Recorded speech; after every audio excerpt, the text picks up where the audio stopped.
It's the internet. You're busy. Let's do this for October 21st, 2022. For the next hour or so, let me help you sort through the world of gaming on Game Mess Mornings Live with me, Jeff Grubb.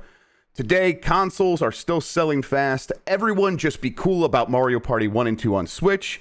And the CMA says, hey, babe, what are you thinking about? But first, please join me in welcoming today's co-host to Game Mess Mornings. It's Tamoor Hussain. Tam, how are you doing? I'm doing good. How are you, Jeff Grubb? I'm doing all right. I wake up early every weekday to get the kids ready for school, and today it's just like got done with that and was just dead tired. Was just completely worn out. It's been a long week. I'm realizing a lot, and it started on Sunday because of that Bayonetta stuff, which I feel I'm happy. Like I'm happy to put that in the rear view mirror and be like, wow, that was a hell of a thing. I feel like a lot of mistakes were made there. But it's like, oh yeah, so it's been like a extra long week because we were all dialed in on that.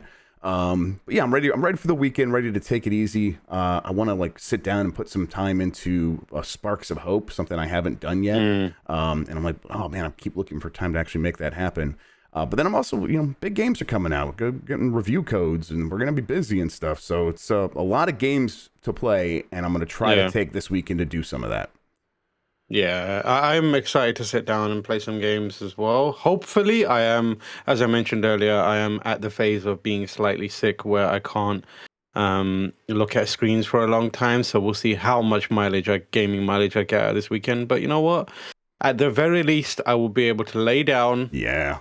And look directly at the ceiling and do nothing else. I mean, which is great. That sounds pretty good too, honestly. That sounds like the life right now. I could use just like a few hours of not having my brain stimulated. That would also be pretty sweet.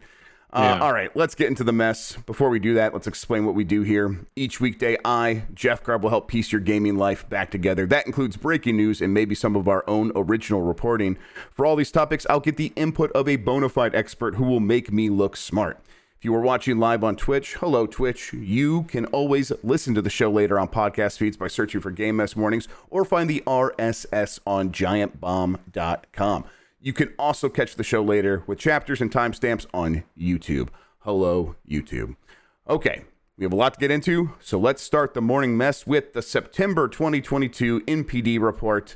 We got the full like rundown of like the games and how well they sold and everything here. But let's start with some of these quotes from NPD analyst Matt Piscatella, who says U.S. consumer spending on video game content, hardware, and accessories reached $4.1 billion during the month of September 2022. That's a decline of 4% when compared to the same month a year ago. Hardware was the best performing segment during the month, led by double-digit growth for both PlayStation 5 and Xbox Series consoles. Year-to-date total market spending is now 8% lower than 2021 at $38.4 billion.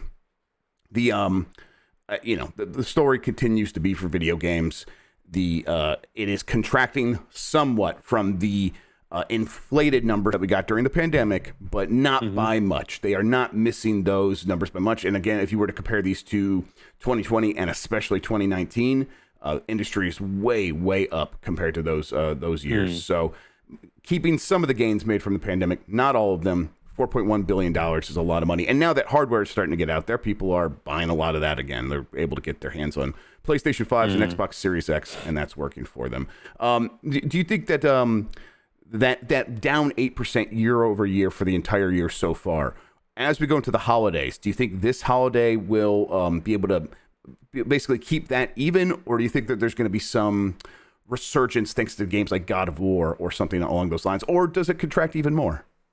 I think there will be a little bit of a resurgence. I think what we have is, generally speaking, we won't hit any sort of like impressive previous year's numbers. Like, it's important to keep in mind, like, this is the time of the year where there's a significant jump in kind of sales numbers and that kind of stuff because of the holiday period.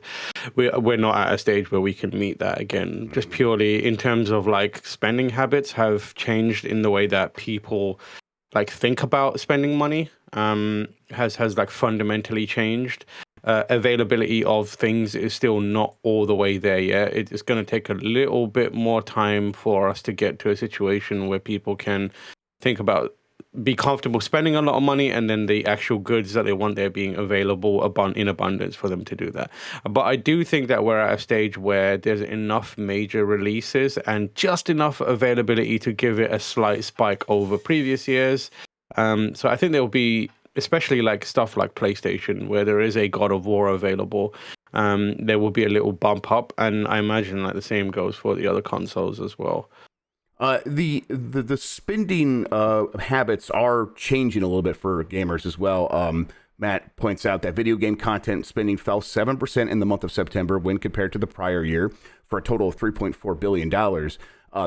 That spending direction, though, is going towards content. He says content performance was driven by a double-digit percentage gain in non-mobile video game subscription spending, which was then offset by declines on all other content segments. So people are showing up more for these subscriptions. I think that does include Game Pass, but I also think it includes like subscriptions for games themselves. So like Fortnite, the Fortnite Club thing or whatever. He also pointed out that 6 new video game releases ranked among the top 8 best-selling titles of the month in tracked spending, including, and this is alphabetical order, FIFA 23, JoJo's Bizarre Adventure, All-Star Battle, The Last of Us Part 1, NBA 2K23, Splatoon 3, and Teenage Mutant Ninja Turtles: The Cowabunga Collection.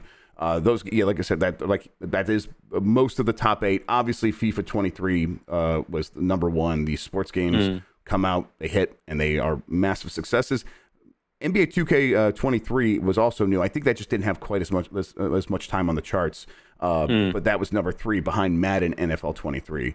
That doesn't include digital. That's why that's number 3 on the list. That makes a lot more sense. Right. Okay. Splatoon 3 is at number 4.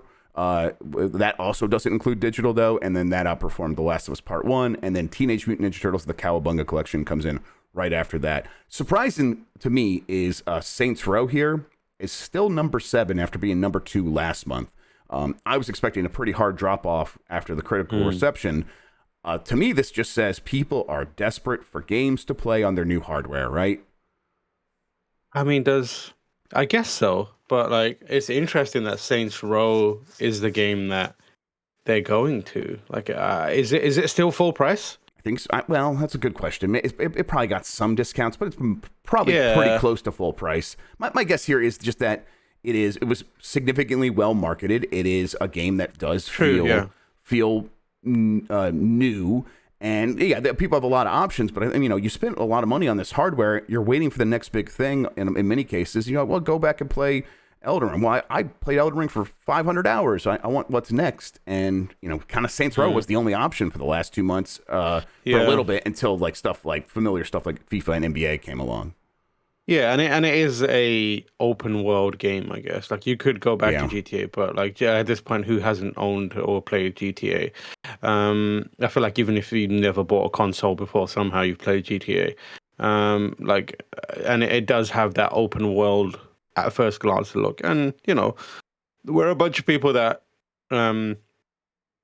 critically analyze games on a level that most people don't. Like, I wouldn't be surprised if we talked to a normie and they were like, "Oh yeah, Saints Row's fantastic. I love it." Or even if they can, it's not the best, but it was a video game, and I just wanted to play a video game, and that's. I'm almost getting in that mode with Gotham Knights, where I'm like, I know this game is bad. I know that I could see all the problems with it. I kind of just want a big, expensive looking video game. I just want that in front of my eyes for a little bit, because we've gone some time without having one of these, and it's kind of filling that slot, if nothing else. Now, I'm probably going to put it down after 5 hours, but whatever. At the same time, if I didn't have a million other games pulling at me, I might stick around with it a little bit longer. But yeah, can I ask, as an anime expert, JoJo's Bizarre Adventure All-Star Battle is number 8 on this list. Yeah. It is ahead of, and this has always been my barometer since Grand Theft Auto stopped reporting its digital sales. Mario Kart 8 is number 10, and that is always... Makes perfect sense. So JoJo's Bizarre Adventure, above that, I think that's pretty good. That's pretty impressive, for an anime fighting game. Yeah, JoJo has it's in the cultural zeitgeist. It is memed like crazy. Yes. It has got a lot of good like social awareness around it. and it's having a moment. Like, it's on Netflix right now. There's an amazing podcast about it called Jeff's Bizarre Adventure. Heard of it. And like, yeah, I'm not surprised. Actually, I kind of am surprised, but I'm not surprised when you consider how much good it's got going for it. It's a fun game as well for people who like JoJo a lot and are caught up with it. Yeah, it's the kind of thing where you talk about the memes that doesn't always turn into sales, but here it is, and that probably speaks to the quality of the underlying show and the manga or whatever people are getting into, and they want more ways of engaging with it, and that's paying off for the series. So number 8 for JoJo's Bizarre Adventure. Let's see here. Hardware sales in September increased 19% when compared to a year ago. That's the third consecutive month of double-digit percentage growth for the segment. Improved supply of PlayStation 5 was the primary driver of this increase, with PlayStation 5 ranking first in both unit and dollar sales in September. Nintendo Switch ranked second in unit sales among hardware platforms in the month, while Xbox Series X and S placed second in dollar sales. So a little bit of the Switch is less expensive, and that makes the difference there. But as we said on the top here, both Xbox and PlayStation had significant increases year over year. That just comes down to availability, right? Now that they're available in stores, people are looking for them again and able to find them and making these purchases. And through this holiday, every single one of these Xbox Series X and PlayStation 5 systems that are available to purchase, people are going to buy. So if there's more of them, there should be pretty good hardware sales, right, coming out of this holiday. Absolutely, yeah. Availability is like just the number one thing. Like, the more you put out there, the more people will buy it. Is the conventional wisdom on this stuff. And I think like there's been a lot of enough pent up kind of desire to buy it that now that when it does become available, I feel like people are just going to go out there and pick them up regardless of if they want one. They'll know someone's going to want one. I'm interested to see whether that kind of what impact it has on that kind of resale market, just because it's been so tricky to get those things, and now it feels like it's like less of an issue these days. I wouldn't be surprised if we get like information soon that's like, oh, we sold out during this time, and absolutely, numbers are higher. Final thing from MPD, and we'll move along. One thing I always like to talk about, we did this last month, we'll do it this month. Accessory spending. We use this as a bit of a barometer because it tells you what I think it gives you an insight into what people are imagining they're going to be doing with gaming in the future, right? If you're like, oh, I'm going to be spending a lot of time gaming, I'm going to go get a new controller, I'm going to go get a gaming headset. Accessory spending in September was flat when compared to a year ago at $174 million. This is the first month since October 2021 in which accessory spending did not experience a year-on-year decline. So for the last year, the entire year, basically, we've been looking at this accessory number and be like, oh, it's down 5%, it's down 10%, it's down 15% year over year. People are just spending way less on accessories than they were last year. I think, obviously this is going to be boosted by an increased availability in hardware, right? You get a new system, buy a second controller. But still, I think it's a good sign that I think we've reached a little bit of the equilibrium coming out of the pandemic. And now people are like, oh, yeah, I do need a new controller, or I do want to make sure I have some headsets. Now, they said headset spending was still down a little bit. Controller spending is where they've picked up the gains, but yeah, I mean, like, who's buying multiple headsets? Like, right. That's wild. You buy one and you're done. And like, headsets are such a saturated market where everyone's got a you don't have to buy Sony's headset, you can buy anyone's headset. Whereas controllers are a thing that right now is makes a lot of sense, given that if you own a console, chances are you're prepping for like the holiday period where friends or family are going to be around, and it makes perfect sense to like grab a few controllers just in case you're going to play some multiplayer. And kind of like there are games that are going to be friendly for big group scenarios, which are more prevalent these days. So grabbing an extra controller too is natural. Yeah, I think I might be in the market for a second DualSense now that my kids are playing a little bit more games. And be like, oh yeah, it would be fun to try to guide them through Sackboy's Big Adventure a little bit, which is something they want to play, but they aren't quite at the level where they're able to get through that. So I kind of want to play with them. Yeah. That sounds good. God of War Ragnarok's graphics mode options provide a great amount of choice. This comes from Shannon Grixty at pressstart.com.au. After spending the first few hours with God of War Ragnarok, I'm really happy to report on the fact that there are 4 different graphic modes, which I know people will be even happier to hear after certain discoveries in other games this week. Shannon explains that God of War Ragnarok graphic modes include Favor Resolution, which offers a 4K 30 frames per second locked option. Favor Performance, which is 60 frames per second locked, and then probably a dynamic resolution. And then there is a wholly separate option here called High Frame Rate, and you could turn that on, and then you could do, now under High Frame Rate, Favor Resolution. This will do 4K at 40 frames per second locked, which of course requires HDMI 2.1 for variable refresh rate stuff, but that is, I think, the second game from Sony to do this option, and I'm very on board with 40 frames per second as becoming a more standard thing. And then the other high frame rate on, but Favor Performance, this targets 120 frames per second. Again, you're going to need HDMI 2.1 to get that at 4K. That is pretty cool, Tam. I don't know. I love this. And this is a game that is coming to PlayStation 5, but it's also coming to PlayStation 4. And yeah, that didn't hold them back from just throwing all of these options at people, right? Yeah, for sure. It is good to see them. I'm so bored of, not bored, but like everyone's been so fixated on these very specific resolution and frames per second modes.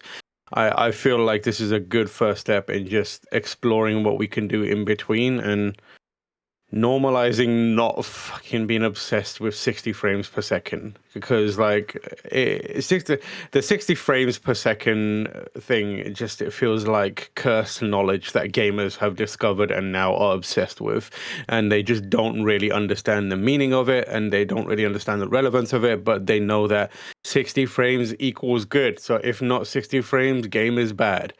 And I'm all for any games like this who are like, hey, we're doing 40, and this is how it feels, and it's pretty awesome. What do you think? Yeah, it's the it's kind of thing where 60 is not some magic number that the universe chose. It was just because we had 60 hertz televisions in Japan and the United States, and so we settled on that. There are a lot of numbers between 40 and 60 where the frame rate would look smooth, but it's just not standard. A lot of TVs don't support it. So we're getting to a point where they do support variable refresh rates and up to 120 hertz refresh rates, things like that. But the issue with with Batman or Gotham Knights is not necessarily that it is not 60 frames per second. It's that they don't give us any options. It is we got so used to getting these options, and now they put out a game that it's it's going to be 30. It's going to struggle to hit that on some consoles, and then also on top of that, we're not going to give you any options to try to get a few more frames per second or somewhere close to 60 frames per second if that's what you want. And that's after that becoming standard and this studio not being able to provide that. That's where my frustration came in, but. 4K 40 frames per second locked, that's probably going to be the sweet spot for me, especially after becoming so used to 40 frames per second on the Steam Deck, which is like a really good option, saves you a lot of battery life. This is a good start. Of course, God of War Ragnarok previews out today. You guys are talking about that later, right? Yeah, so my personal previews, you can find them on GameSpot if you want to read something, and then Lucy, myself, and Jake did a video on GameSpot's YouTube, and then myself, Lucy, and young Bacala are going to be doing a kind of chat about it straight after this, I think. Awesome. So, yeah. Let's see here. Mario Party and Mario Party 2 join Nintendo Switch Online next month. This comes from Chris Moyes at Destructoid. Nintendo revealed the next Nintendo 64 classic that will be joining the Nintendo Switch Online archive of retro-tastic releases, and it's none other than the colorful and incredibly nostalgic digital board games Mario Party and Mario Party 2.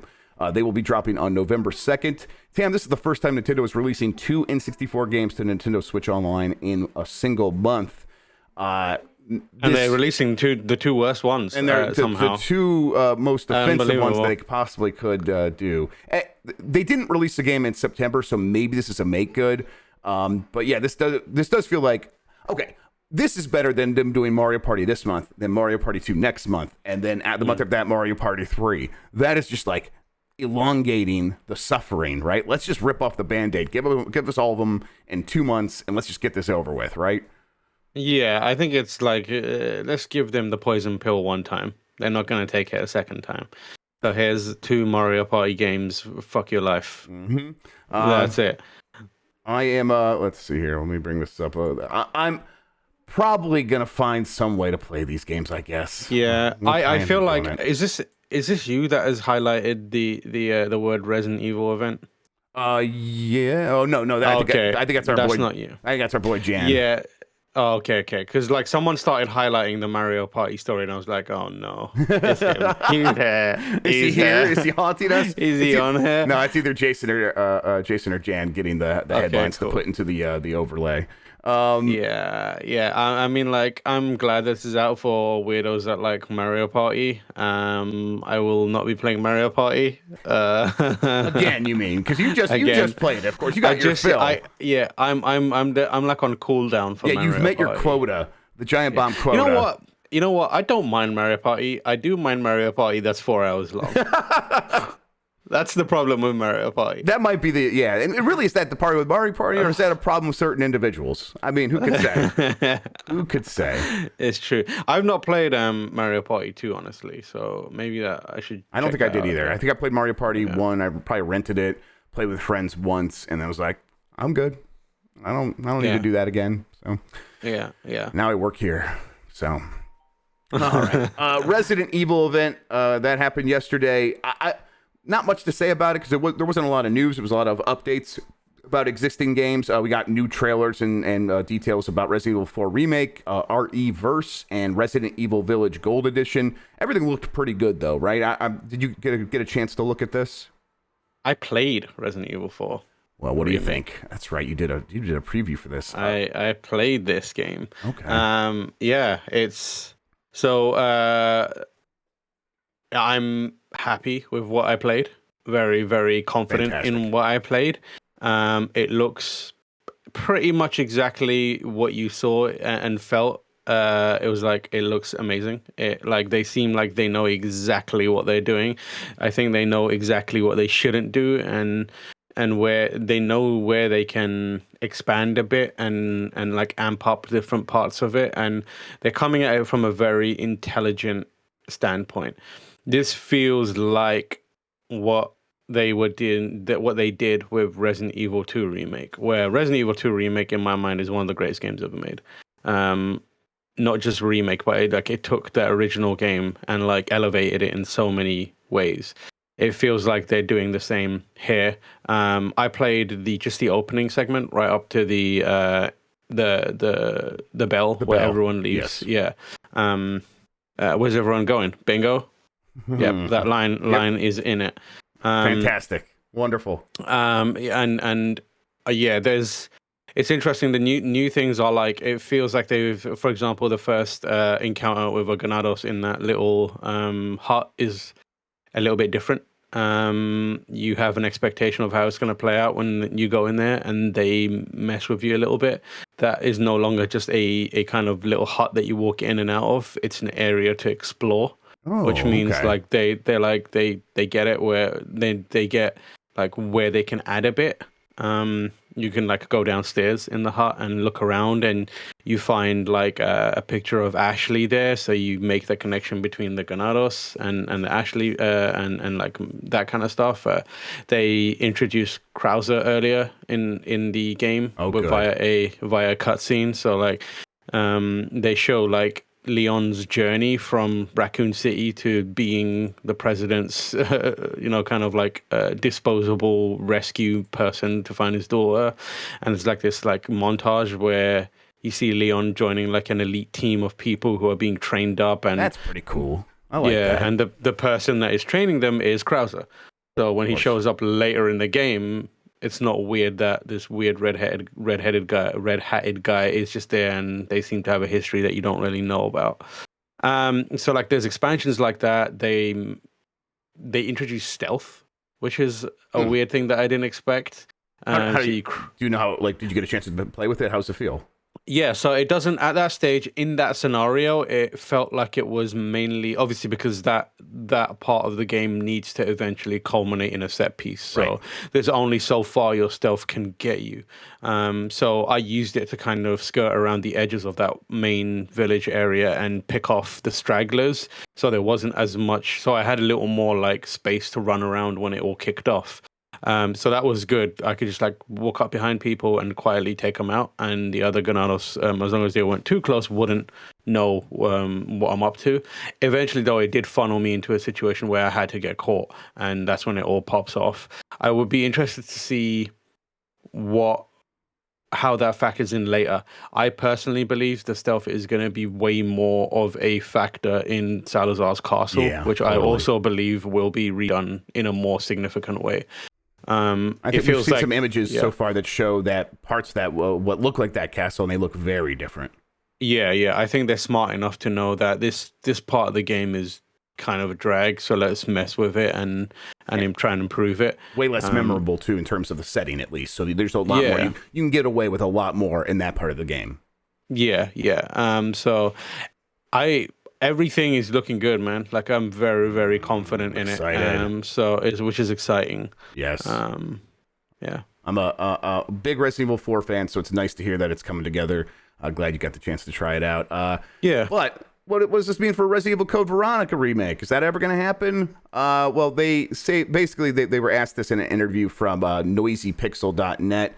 In that interview, producer Yoshiaki Hirabayashi was asked if the remake efforts would include Code Veronica, and he responded that his focus is currently on the development of Resident Evil 4 Remake, obviously, and making that the best experience for fans. He continued that there are no concrete plans to develop Code Veronica Remake, but if the opportunity comes, maybe. That's the quote. If the opportunity comes, maybe. And who gets to decide if the opportunity comes? Anytime anyone talks to them about Resident Evil Code Veronica, it's that Mariah Carey gif of her going, I don't know her. Yeah. Like, that's anytime. Like, they're just like, well, I don't know what are you talking about. They're like, hey, listen, this is up to Code Veronica. We haven't talked to them recently. If they want to reach out, like, we'll take their call. There's a Konami on that one? Yeah. We buried that in the backyard and put a hex on it so no one could ever bring it back. We'll see what happens there. Obviously, though, the remake's very successful for them. Resident Evil 4 remake's going to almost certainly be the best-selling Resident Evil game ever. So where they go from there, they're gonna have high expectations coming out of that. They're gonna remake Resident Evil 5. That's what's gonna happen. Yeah, I think that's where we're headed. Oh boy, here we go. All right, there's a good story over in the Washington Post called "Why G4 Failed" from Nathan Grayson. He goes into it. He talked to a lot of people to figure out what happened there, but it's pretty it's pretty in line with what I think what a lot of people are thinking. Mismanagement from the top. I picked out a choice sample here from the story that kind of explains that and illustrates that. Among the multiple causes employees believe sunk G4, several ex-employees point to Tucker Roberts, son of billionaire Comcast CEO Brian Roberts, and then president of Comcast's Spectacor, which is their gaming brand. While G4's revival was largely the younger Roberts' brainchild, and again, this is Tucker Roberts, former employees describe him as fickle and absent. One employee familiar with Roberts' decision-making said the executive would regularly change his mind about crucial decisions. For example, the number of separate YouTube channels G4 needed, which spread out audience and hurt viewership, or the direction of the network's esports coverage, which changed numerous times. Roberts officially stepped away from G4 in March, just 4 months after G4 launched in full. According to a former staffer, the network's priorities would vary depending on which leader employees asked after that. There was quote, never a clear viewership goal or platform to prioritize, they said. So this just sounds like someone's fail son into video games. Oh, he likes video games. Give him a bunch of money to go start something. And then listen, they did a good job putting together a team, but then they just went and did not have any direction from the top to figure out what to do with that talent. And the rest is history. It's kind of like, what else can you do if you don't have that guidance, that relationship? And if they're fickle and absent and then they quit after 4 months, what are you supposed to do? Of course, this was never bound to succeed if that was the environment in which they were operating in. There's another part of this article which reads, in the Los Angeles studios, Roberts had a conference room-sized office based on Emperor Palpatine's throne room from Star Wars, complete with imperial iconography that meant camera crews were unable to film near it for fear of incurring rights violations, according to multiple former employees. What? It's just dipshit levels off the charts. You just can't measure it. It's just pure 100% fail son energy. Yes. Like, and the thing is, they revived G4, and then I've always said this, they didn't give the creatives a seat at the table. Yeah. The people clearly. who they hired that kind of were making the content, whenever this happens, where you like, oh, I've got an idea, and then you cut out the people who are implementing that, you're doomed to failure. It makes no sense whatsoever that the people who are like running running the shows, coming up with the concepts and trying to execute on them had so little say in what was going on. Instead, you've got these weird executives and CEOs with far too much money just on a whim reviving networks and then just kind of sitting back and watching it. And it's like ego plays purely. Like, I just want to say that I revived G4. Yeah. And then not really do the work to revive G4. I think I said this in a tweet, but like, executives have goals, creatives have vision, and the vision is what gets shit done. Mm-hmm.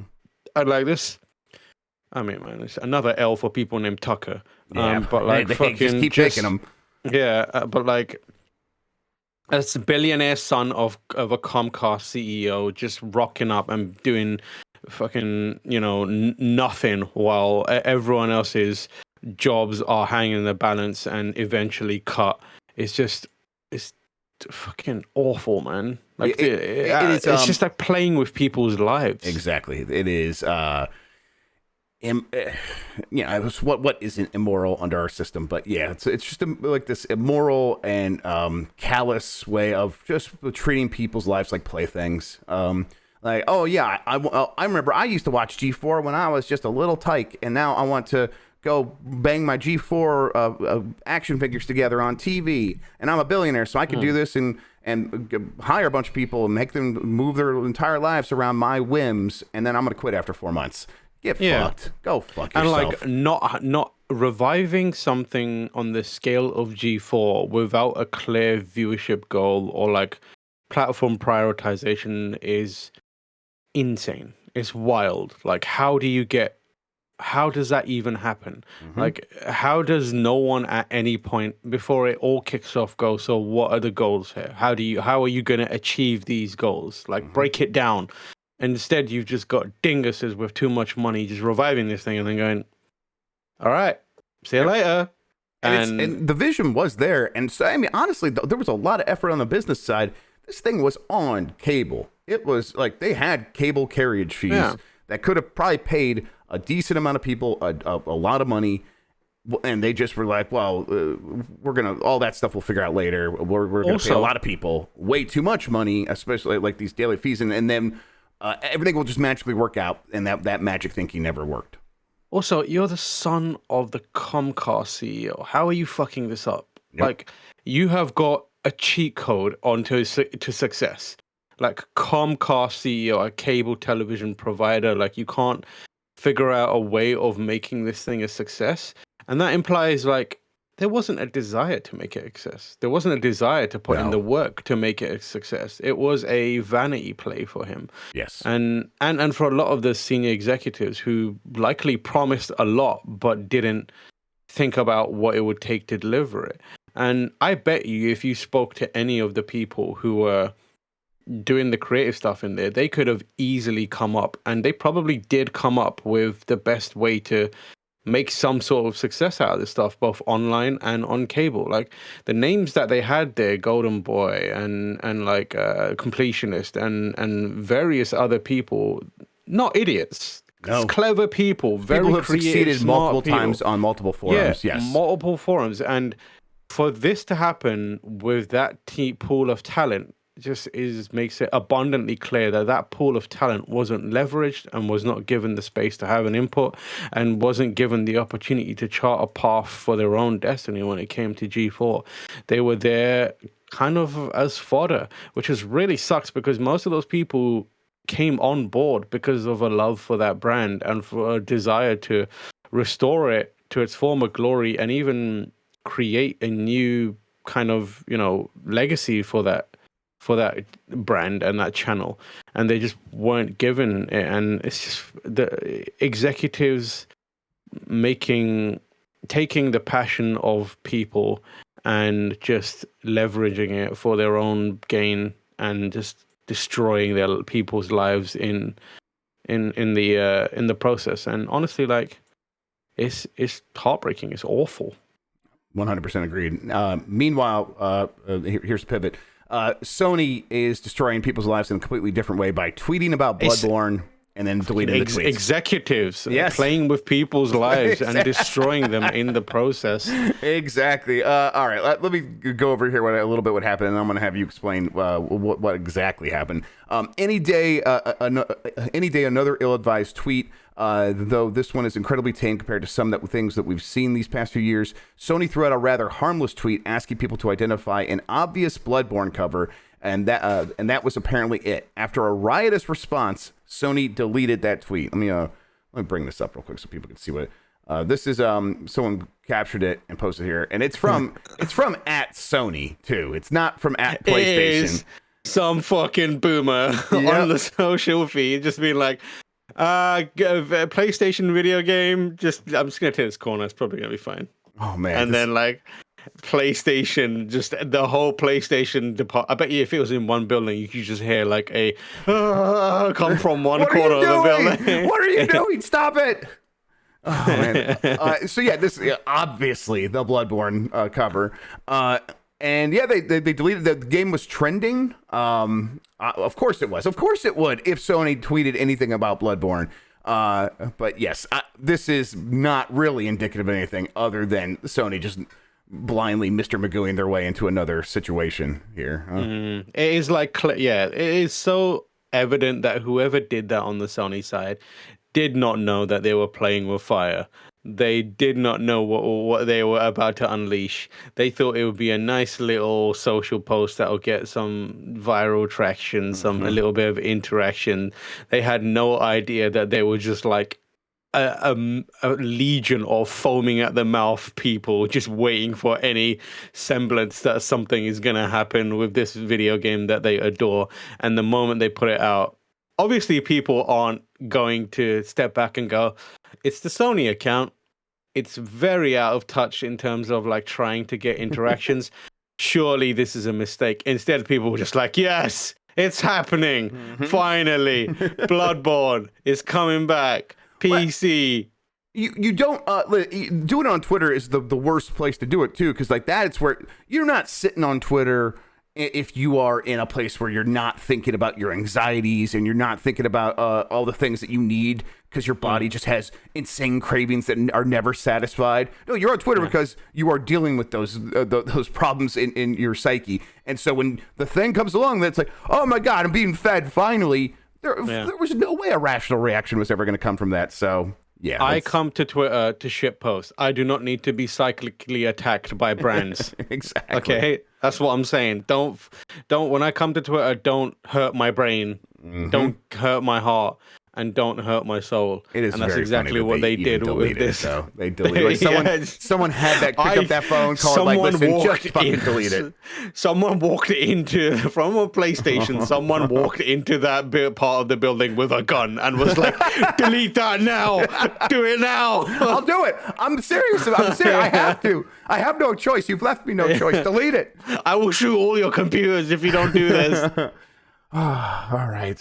Man, okay, let's move along to the UK regulators ask members of the public to share their views on the Xbox Activision deal. This comes from Chris Scullion at VGC, and a post on the official UK government website explaining the second phase of its investigation, the Competition and Markets Authority stated that everyone will now be able to give their opinion on whether the deal should go ahead. The CMA recently published its issues statement listing its theories of harm, the issues it believes could cause potential harm to the market.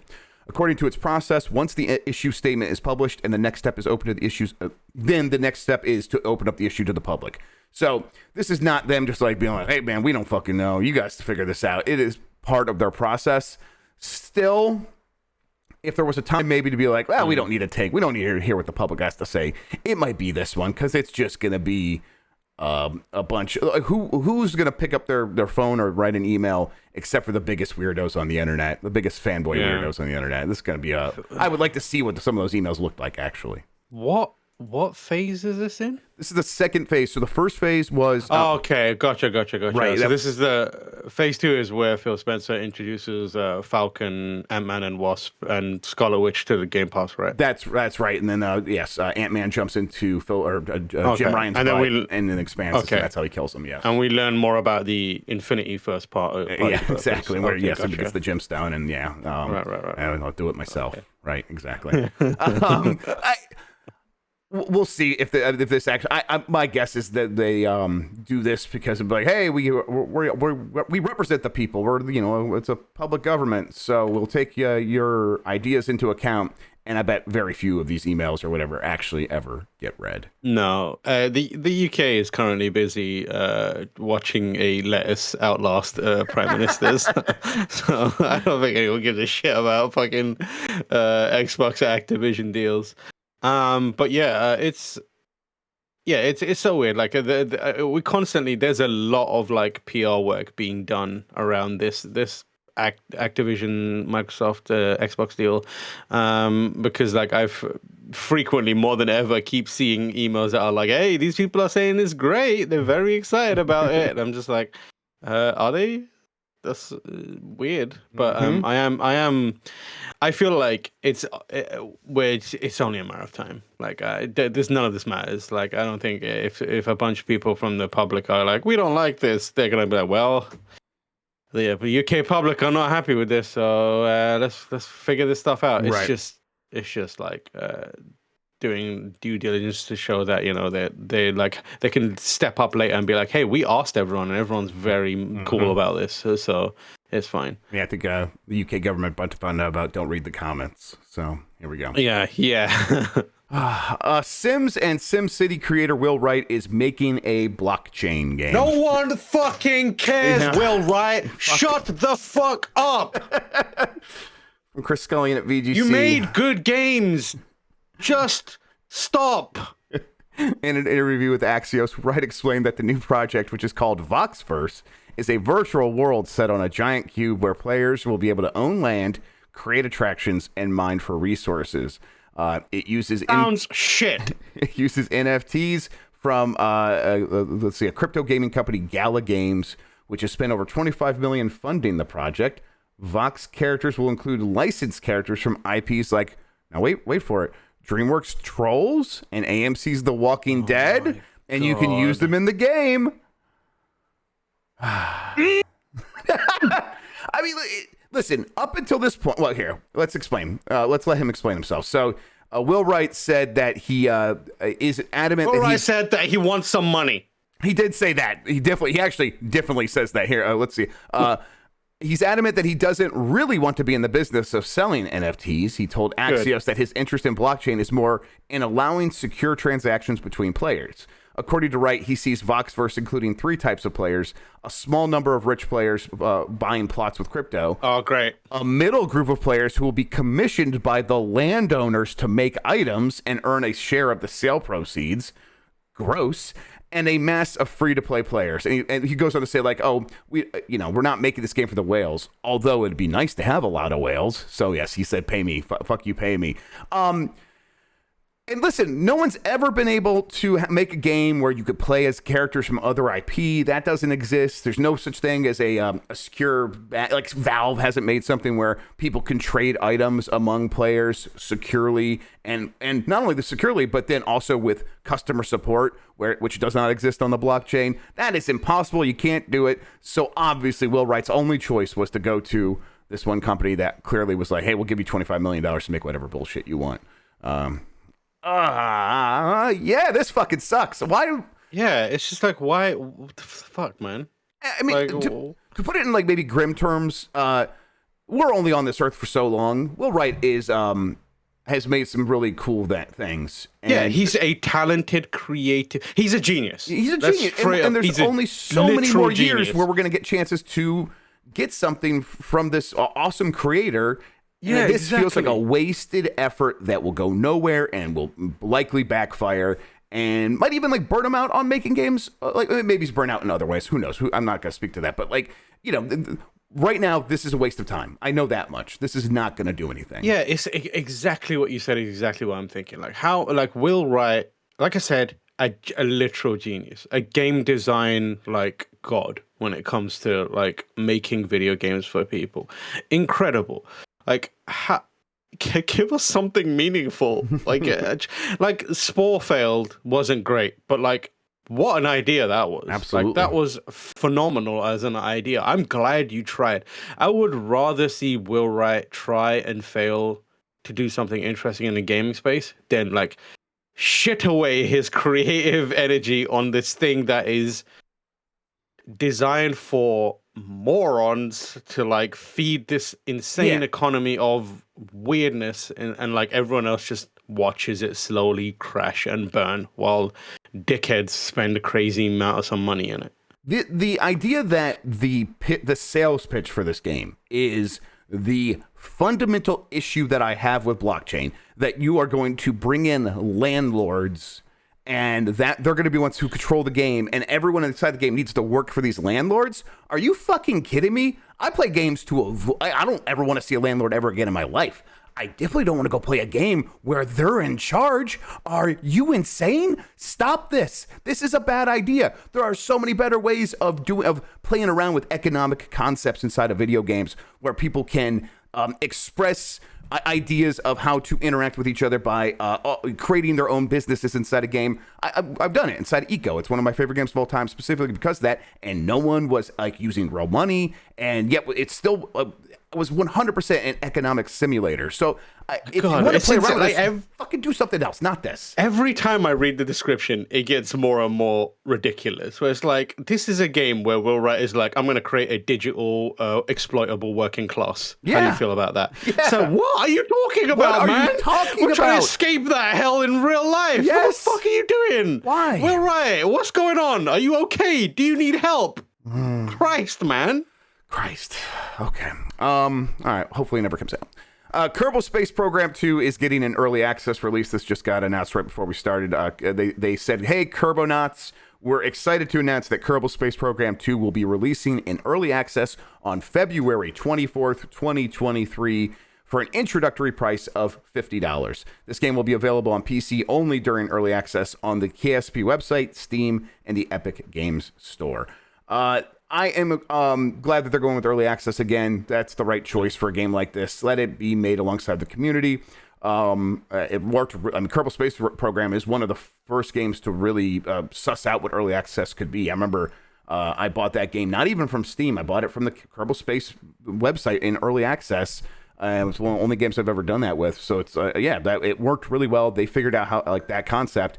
And to be like, okay, we're owned by Take-Two now or whatever, we should be putting this out as a product. No, early access still really, really works for a game like this. So I'm excited. February is not that far away. So handful of months going to be playing this game. I'm really looking forward to it. Kerbal Space Program is a game that I love watching, but scares me. The idea of playing it is like terrifying to me. I mean, it is like you're doing real like scientific concepts and stuff. I like one day we're gonna learn that all that shit that we're doing was actually tied to real humans somewhere, and we're like we have like fucking killed some millions. Ender's Game shit. Yes, exactly. Yeah. I do love Project Beast, and this won't happen, so I'll just spoil the idea now. My idea would be like, when this comes out, be like, okay, hey, Project Beast 2, and we just bring back Vinny, Alex, and Austin to sit there, and in the first episode, they just get marooned in space, and then the rest of the episodes are us trying to rescue that ship and bring them back. Yes.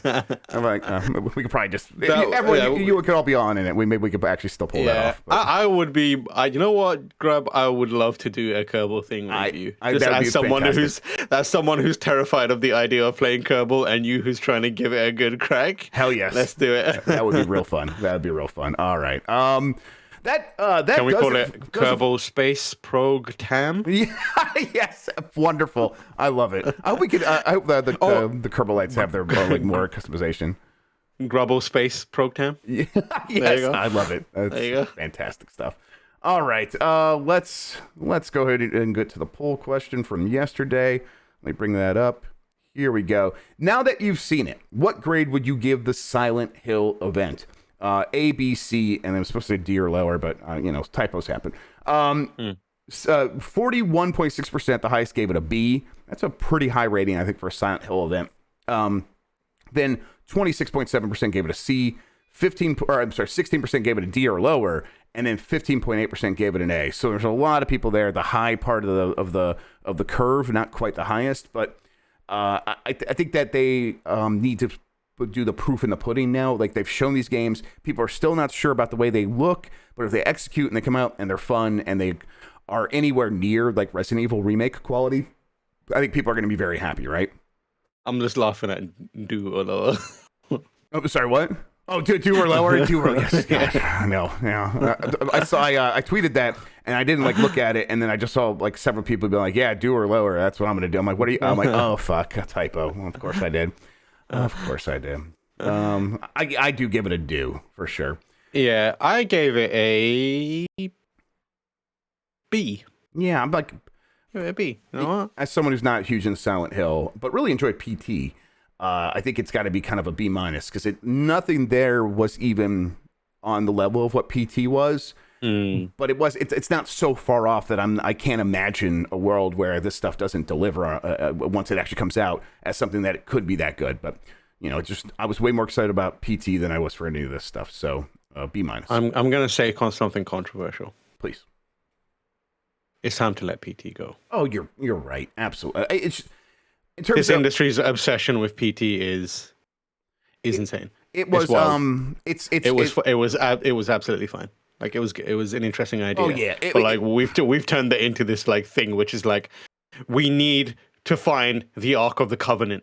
It's PT. It's not worth it, lads. Right. It's not I remember people having early best game of the generation conversations and PT being in there. I'm like, oh guys, no, let's not do that. That's not what actually happened there. And I am a Kojima fan, a Kojima fanatic even. And I played PT and I was like, yep, it's fine. Yeah, I think, and that's where I'd come at it from all this stuff where I'm like, oh, this stuff is fine. PT it brought all that Kojima. Everyone is in on this at the same time, working on it together, and that was magic. And of course, we're not going to be able to recapture that with no matter how many times we try to recreate PT. No. So the best course of action definitely is actually just letting it go. You're right.